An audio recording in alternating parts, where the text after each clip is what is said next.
कि इनसे भले ही व्यवहार में हो भूल चूक फिर भी ये मस्त जिंदगानी काम आएगी। इनसे भले ही व्यवहार में हो भूल चूक फिर भी ये मस्त जिंदगानी काम आएगी।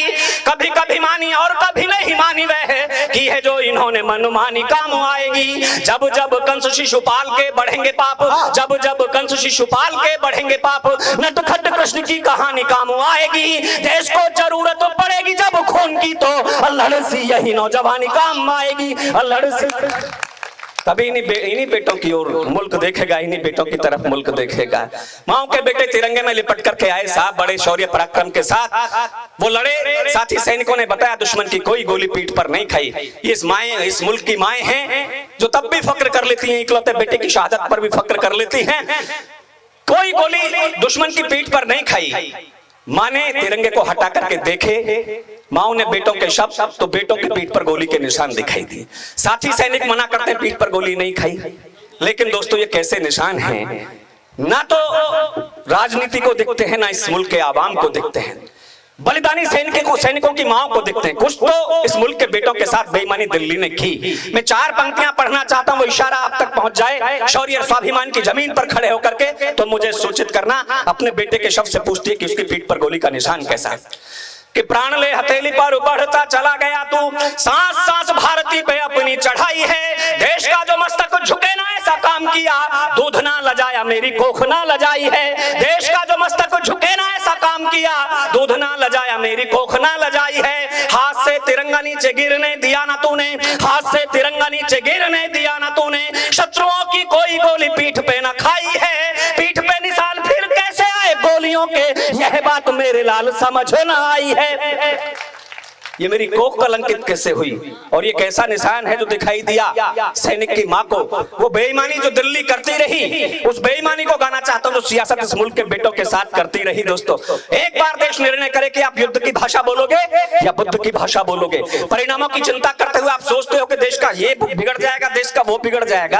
आपको उन बेटों का कुछ बिगड़ता दिखाई नहीं देता जो सरहद पर शहीद हो गए, उनके परिवारों का कुछ बिगड़ता दिखाई नहीं देता। क्या केवल बलिदान होने के लिए इस देश की रक्षा करने की सारी जिम्मेदारी सैनिकों की है? किसी और को इस देश के लिए कुछ नहीं करना है।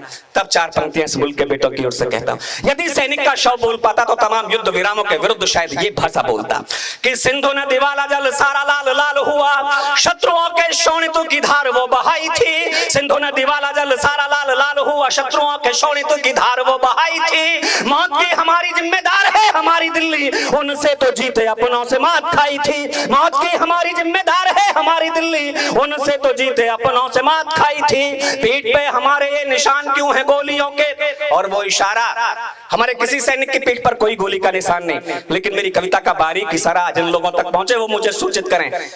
जब -30 डिग्री के तापमान में अपनी पीठ पर 30 किलो वजन बांध करके नाखूनों से पहाड़ काट करके इस मुल्क के बेटों ने बर्फीली चोटियों को अंगारों में तब्दील किया, तो सियासत ने समझौते कर लिए, मुल्क के बेटे वापस बुला लिए और हमने वो युद्ध बंदी वापस जाने दिए।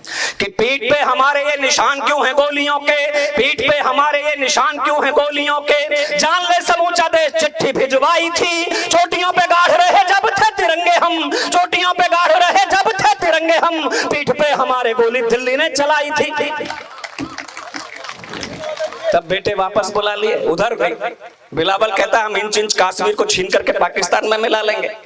दोस्तों ये सबको पता है, सन 65 के युद्ध में 93,000 युद्धबंदी नतमस्तक हिंदुस्तान की जमीन पर खड़े थे। यदि हिंदुस्तान के संस्कार ऐसे होते जो हेमराज सुधाकर या सरबजीत के साथ हुआ या कुलभूषण के साथ जो षड्यंत्र हो रहा है, तो 93,000 के सर कलम करके ताबूत में बंद करके इस्लामाबाद भेजते। हिंदुस्तान की संस्कृति ऐसी नहीं। तब कहता हूं कि जब जब दिल्ली ने भरोसा हम पे किया है, हम शत्रुओं का दम्भ झाड़ते चले गए। जब जब दिल्ली ने भरोसा हम पे किया है, हम शत्रुओं का दम्भ झाड़ते चले गए। यहाँ माला जपने के सपने जो देखते थे, उनको उखाड़ते पछाड़ते चले गए। नानी याद करता था पानी मांगता था शत्रु, जब चाह पानी सा उतारते चले गए। तो कह तो इतना है जिसे गोलियों से जीता, दिल्ली वाले बोलियों से हारते चले गए, दिल्ली वाले बोलियों से हारते चले गए।